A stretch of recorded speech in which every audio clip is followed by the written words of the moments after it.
The ranch is heading to Las Vegas for the National Finals Rodeo. I got a gentleman sitting up here with me. I'm super excited about this. We got Cody Hibbard with us. How are you, bud? Good. How are you? I'm doing great, enjoying Vegas. Although I think I've been here a week too long already. Yeah.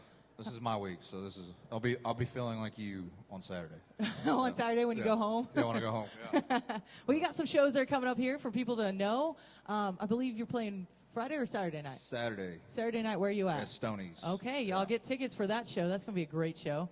We're talking with Cody Hibbard this afternoon, and he's going to play us a few tunes, but we're going to talk for a little bit. Yeah. You have had quite the adventure when it comes to music. If you don't mind us diving back a little bit. Oh, fellow Okie in the house, right? Yep. Started out in Oklahoma. Well, started out living in Oklahoma. There you go. Yeah. And then I got to Texas pretty quick, too. So. Yeah. Well, I didn't get there quick. I started, I went to the Naval Academy after I graduated high school, and then got hurt, and I started pipelining. And then I didn't get to Texas till 5 years ago, and for another pipeline job, and then started doing music while I was down there, and here we are. So how long have you been playing? Has this been like a lifelong thing, or did you just like one day I'm going to just start playing the guitar? I've had one for a long time. I've never really would say I played. I didn't play till, I don't know, 7 years ago maybe. Really? 6 years. I didn't even know really how to play then. So I still don't know how to play. So, yeah. But you got one here with us, right? I do have one. I'm gonna try my best. That's what you do. You entertain. You have some fun. Play some music. Speaking of music, you just put out some more new music a couple months ago. Yeah, I did. Put one out. This 3 weeks ago? Was it 3 weeks ago? I think. Well, I put one out just about every other month. So yeah, it's hard to keep track. We dropped quite a few singles this year just to keep the ball rolling and keep music flowing through. So for you, is it easier for you to just go knock out a single, or is it you want to do like a full-length album before you release stuff? What is your go-to? I like to go record a batch of songs. Okay. And then we kind of strategically place. And it's like I don't know. A kid wants Christmas every single day. Is right. Instead of like one big album, I try to give them Christmas every other month, all the time. It's Christmas every day here. So with that amount of songs, that much, do you ever kind of hit like this writer's block where you're like, I don't know, like I need to step away from it? Have you hit that before? And like, how do you overcome that? Yeah, I wouldn't say so much writer's block as it is, I don't write probably as much as like a lot of people. I do, but I don't. My big theory on writing is don't force it. Yeah. Let it flow, let it come out, and I say that I write every single day. I write whether it's just a hook or a line, or whether it's a whole verse, a whole chorus, maybe it's a whole song. Oh, but wow. I don't force it. I always come back to it. I always try to, I'm always putting a voice memo in my phone. I'm always doing something. And then that's how my song. And a lot of times I write pretty much a whole song in my truck. I'll be sitting there driving. A lot of these songs that I write, I wrote pretty much the whole thing in a truck, just driving along, and I like to drive. So technology has become a good thing for you because those voice memos. Yeah, it's great because if not, I'd forget everything. Listen, I don't know about you. When it comes to voice memos, like Siri doesn't understand what I'm saying. Maybe it's I'm talking too fast. Yeah. Like, do you ever see those typos in there and you're like, what was that word? Yeah, well, my thing is I send it like a text message, and then I look back and be like, man, that's what I did? It was supposed to say this, and it said that. Yeah, I can't even read. It's like reading terrible handwriting. I text in terrible handwriting. Well, we've got Christmas that's coming up. Have you thought about what you want to get for Christmas? Like, is there anything that you would just want? I'm bad about buying it. So I'm the world's worst to shop for, because if I want something, that means I need it. So I go and get it right then. So when people ask me, what do you want for Christmas? It's usually nothing, because I've already got it. I already got it. You're good. You're good to go. Until I think about it later. Or it's really expensive. Then it's on the wish list, right? It's on the wish list. They'll never get granted. Aw. Yeah. Man, you've I guess in the last 6 years since you said that's when you picked up a guitar, like your numbers on streaming, like the first time that you probably hit 1 million streams, what was that like for you? It was insane because, being in the oil field, being a pipeliner, like when I started writing music, it was kind of just a deal where it was like, hey, just do it, see what happens. And when I was writing, I remember sitting down and thinking, man, like there's no one going to listen to this.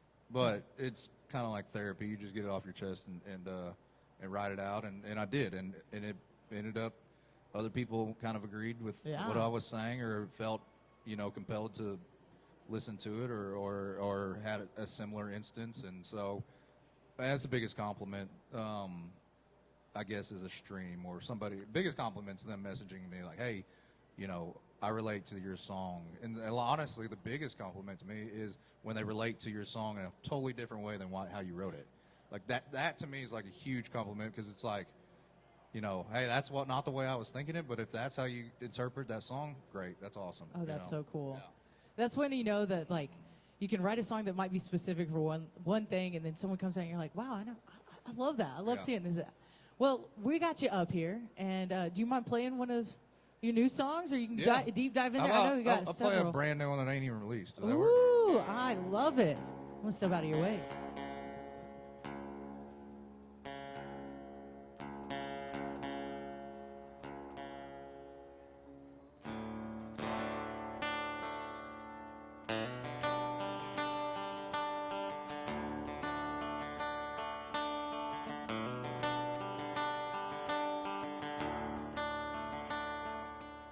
Somewhere in the panhandle of Texas, on a midnight ride, just me and my old man, we finally found a few long-lost connections.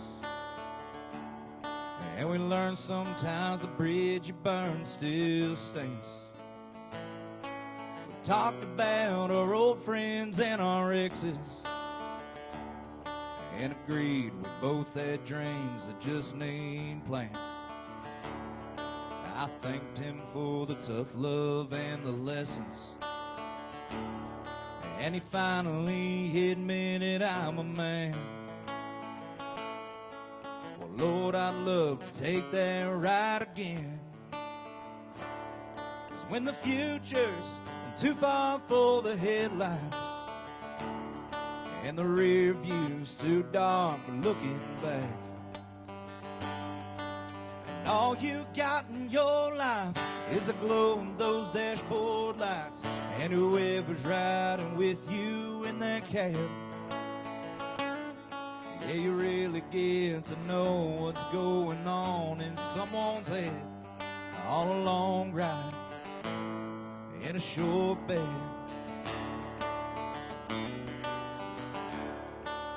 Guess that's why I love a late night highway, when there's hardly any other cars at all.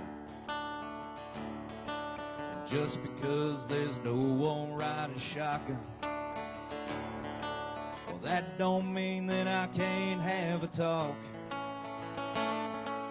You may say I'm praying to my maker, you may say I'm talking to myself.